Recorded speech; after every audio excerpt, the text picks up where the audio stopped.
I'll be demonstrating how to pick up stitches for your thumb when you have worked a full fashion thumb gusset.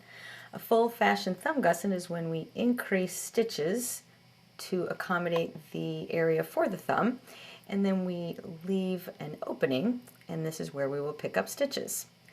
So the first thing we're going to do is take these stitches that have been resting on a holder, and we're going to divide them onto two double-pointed needles. So on this example, I do have 12 stitches on my holder. So I'm going to go ahead and put the first 6 onto one needle. Now if you have more or less stitches, just dividing them in half will work well with this. So I've got one double point needle loaded up. And now I'm going to take the remaining or second half of my resting stitches and place them on another double pointed needle.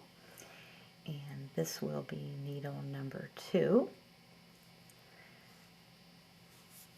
So here we have all those rested stitches on double pointed needles. Now I need to pick up stitches all along in here so that I have a nice circle to make for my thumb. The problem area for most thumbs is this area here and here, which I like to call the ditch. And that is the area between these increased stitches and between the backward loop cast-on stitches that we added earlier.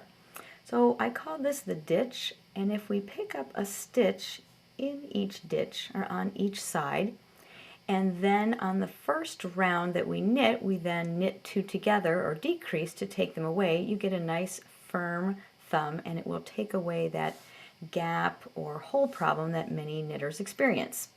So we're going to go ahead and come around and pick a stitch up first in this ditch, and I like to just take my double point and pick one up.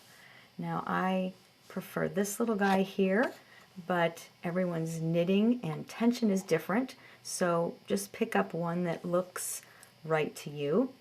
And then here are my 2 backward loop cast-on stitches, and if you look, and I'll take another double point to show you, here they are, and there's a V above each of those backward loop cast-on stitches. I'm going to pick up the right leg of each of those V's with this double point. So there's one, and then here's a second one. So if you have more cast-on stitches above the opening, you would pick up all of them, but in this pattern I just have 2. Now I have one more stitch I'm going to pick up, and that's on this right side, or this right ditch that I'm going to pick up, and I'm going to turn the thumb this way so that you can see, and rearranging my double points here.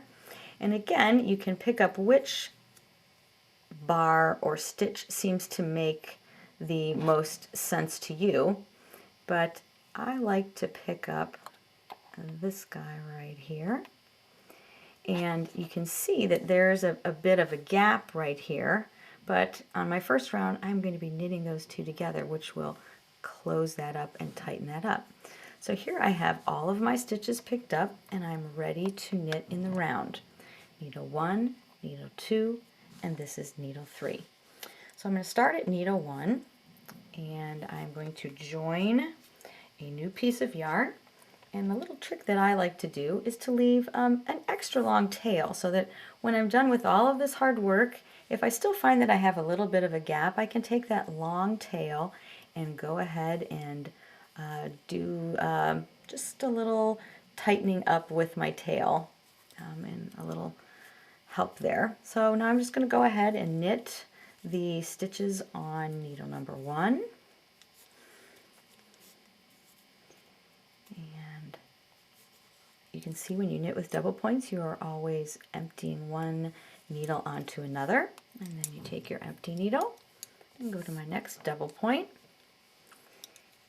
And making sure you don't knit with your tail. We would hate to have to undo all our hard work.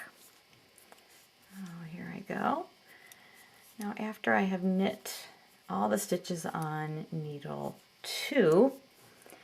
I am back to needle 3. Now when I turn this around, those of you who are eagle-eyed will notice that these stitches, the former backward loop cast-on stitches, they are twisted, but I like them that way because I think it firms up this area for us as well. But I am going to take that ditch stitch here and I'm going to knit it together with the stitch that it is next to. This will help close up any gaps in there. The other thing you may want to do is when you knit this, do the best you can to really get a nice firm little tug on that, so that will also help close it up. If I had more stitches in between, there's my last ditch stitch, I would just keep knitting them until I get to the last upper opening or former backward loop cast on stitch with the other remaining ditch stitch. And then I'm just going to go ahead and knit those two together. And once I do that, I now have, turn that around for you. I am now joined and ready to continue with my thumb. And of course, if you would like, you could rearrange your stitches for an even amount, but for any thumb this formula will work, and you will keep knitting around and around. If it's a fingerless mitt, you will stop when the thumb reaches halfway up your thumbnail, or to whichever point you like. And same thing for if you want to close up your thumb, you'll go to halfway up your thumbnail and then do some decreases and you'll be done. Let me show you what a finished thumb looks like. So here I have picked up very nicely. I've got my full-fashioned thumb gusset, you can see, on both sides. When I pull it out, I have some lovely increase lines and a very nice thumb to keep you toasty warm. Happy knitting!